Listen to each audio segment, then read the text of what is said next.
السلام عليكم ورحمة الله وبركاته. ازيكم يا حبايبي، عاملين ايه؟ بصوا، احلى وصفة لعمل القرنبيط. مقرمش وخفيف ومشربش زيت مننا، وببيضتين بس عملت الكمية دي. وازاي تخلليه بطريقة سهلة وبسيطة. يلا تعالوا ادخلوا عندي في قناتي منوعات واكلات سهلة وبسيطة، وانت تعرفوا احلى حركات وتكات القرنبيط بطريقة سهلة وبسيطة. السلام عليكم ورحمة الله وبركاته. ازيكم حبايبي، عاملين ايه؟ رجعت لكم بوصفة سهلة وبسيطة زي دايما وصفاتي السهلة والبسيطة. هنعمل ايه النهاردة؟ هنعمل القرنبيط، هنعمله بطريقة سهلة وبسيطة. كنت جايبة قرنبيطة كده بصراحة بقالها يومين كسلانة اعملها. القرنبيط جيبوه دلوقتي برضو خزنوه. هيبقى حلو قوي ان انتوا تسلقوه كده، يعني ايه، نص سلقة، وتحطوه في ايه، في اكياس في الفريزر في الموسم بتاعه. طبعا انا دي كلها كده ما شاء الله قرنبيطة. انا هعمل ايه بقى؟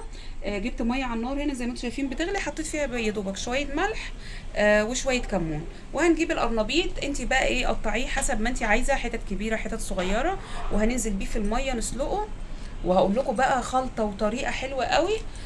ما ياخدش مننا بيض كتير ولا ياخد زيت كتير، وايه، وتتبيله حلوه قوي، ويبقى كريسبي كده ومقرمش. طريقه حلوه وسهله وبسيطه. هنحط بقى ايه، على حسب الحله اللي عندكم ما تاخد كده. هحط ايه، الحله عندي كبيره، حط فيها بس دول كده، نسلقهم. وهنا شويه كده برضو اللي بيحب يخلله، طريقه سهله قوي وبسيطه. قطعيه صغير كده زي ما انا، يعني انا ايه، برضو جبت شويه صغيرين من القرنبيطه وقطعتها قطع صغيره كده زي ما انتم شايفين. طبعا كلنا ستات بيوت شاطرين وممتازين اهو. وجبت ميه من هي نفس الميه دي كده بالتتبيله، بس طبعا ايه، حطيت لها شويه ملح زياده. ما تخليهاش تغلي، يعني الميه تبقى كده مغليه، وتنزلي فيها الايه، قطع القرنبيط اللي انت عايزه تخلليها. هيبقى حلو قوي، نخلي القرنبيط يبقى جميل.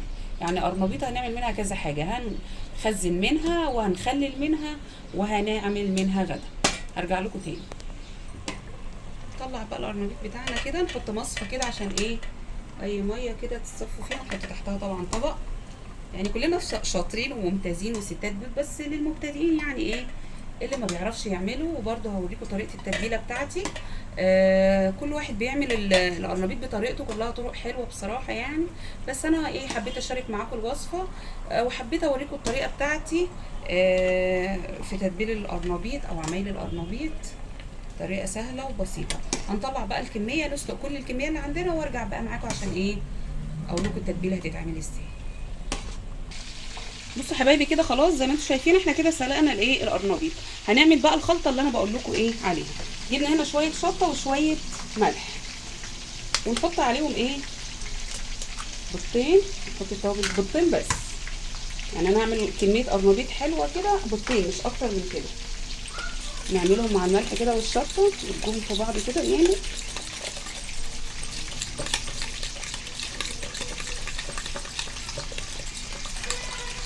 حمري بقى شويه بطاطس جنب القرنبيط، شويه قرنين فلفل عندك، قرنبيط كده بس، يعني غدا سهل وبسيط. اهو كده نربه جامد قوي البيض كده في الايه، بالملح والشطه. وهنحط ايه بقى، بسم الله، ثوم مفروم. نحط معلقه حلوه كده.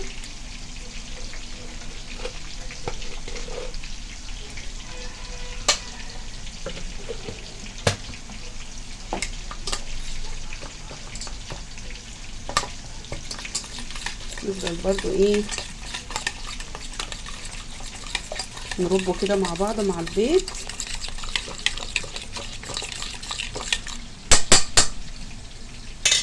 وننزل بشويه نشا. النشا بيخليه مقرمش، يعني حوالي ايه كده، معلقه كبيره يعني. شويه دقيق، والدقيق ده حسب كميه القرنبيط اللي عندك،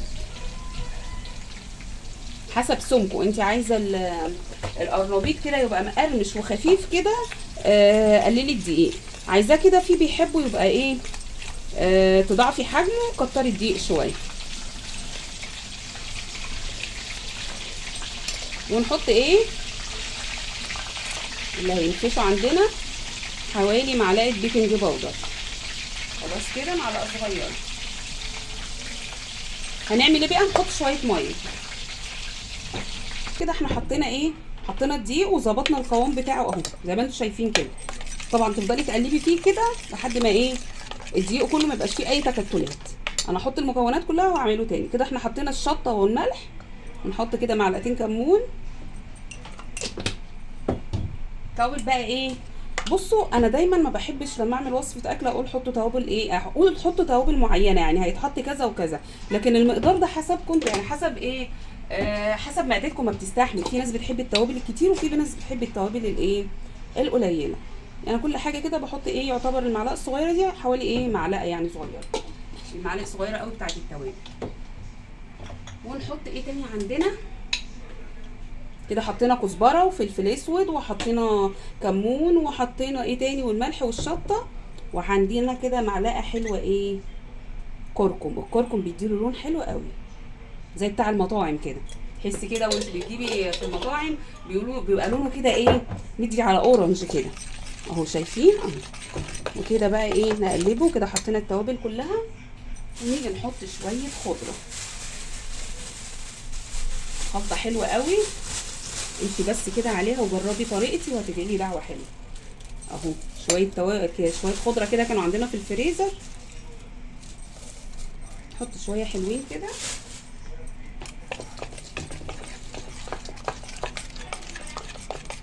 ما بتحبيش الخضره عادي خالص من غير خضره يعني، بصي دي حاجه ايه حسب اختيارك. بس كده نفضل بقى نقلب كتير كتير كده. احلى تتبيله دي ان شاء الله، تجربوها كده وهتعجبكم وهتعتمدوا الطريقه دي على طول. نحط بقى طاسه على النار ويا دوبك هنحط القرنبيط في الخلطه ونحمر معاكم واحده بواحده. ملح علشان ايه تظبطوا كل حاجه. بصوا حبايبي اهو، يا دوبك هنجيب القرنبيط كده عندنا. انا قليت الفلفل بقى في الزيت الاول، شويه فلفل كده وايه بطاطس فلفل يعني بتنجان اي حاجه قليها الاول قبل الايه قبل القرنبيط عشان البيض اللي احنا حاطينه ده. بصي نقلبه كده، شايفين اللون حلو. اللون ده بقى بسبب الايه الكركم اللي عندنا. هنطلع واحده بواحده كده. الزيت طبعا سخن زي ما انا قلت لكم اهو، نزيد في الزيت. طاسه العمر الطويل دي يعني، بحب الطاسه دي قوي في قليه اي حاجه كبيره وبتاخد ايه. ننزل كده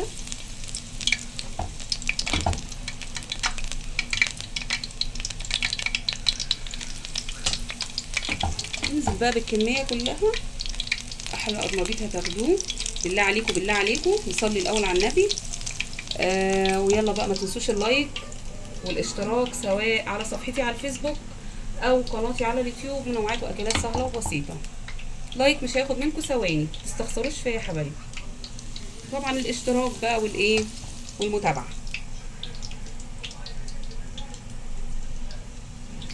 بس نحط الكميه كلها بقى وارجع لكم تاني عشان الفيديو ما يطولش عليكم.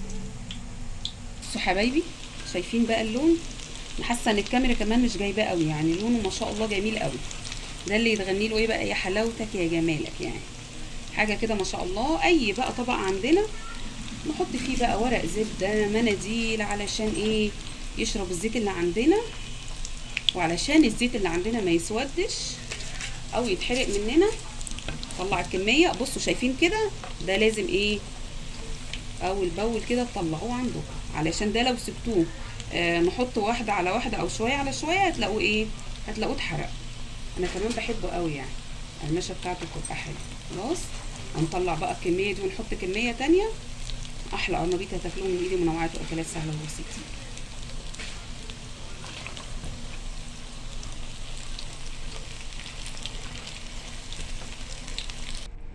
كده يا حبايبي خلاص خلصنا تحمير القرنبيط. احلى قرنبيط بقى ممكن تاكلوه، طعمه ما اقولكوش بقى، حاجه كده روعه، حاجه خطيره. تاكلوها وتعملوها باسهل طريقه، طريقه سهله وبسيطه ومش مكلفه خالص. القرنبيط دلوقتي رخيص زي ما بقول لكم. هاتوا كده القرنبيط، اعملوها زي كده على نصين. ده نص قرنبيطه ما شاء الله كانت كبيره، جايباها ب 20 جنيه مش غاليه يعني. نص حطيته في الفريزر وخللت منه كمان القطع الصغيره اللي هو انا بقطعها اتعملت مني اهو. والنص التاني حمرناه زي ما انتم شايفين كده. غدا سهل وبسيط وسريع، حبيت اشارك معاكم الوصفه. يا رب الفيديو يكون خفيف واستفدتوا ولا معلومه صغيره خالص في قناتي منوعات واكلات سهله وبسيطه، او صفحتي على الفيسبوك منوعات واكلات سهله وبسيطه. والسلام عليكم ورحمه الله وبركاته.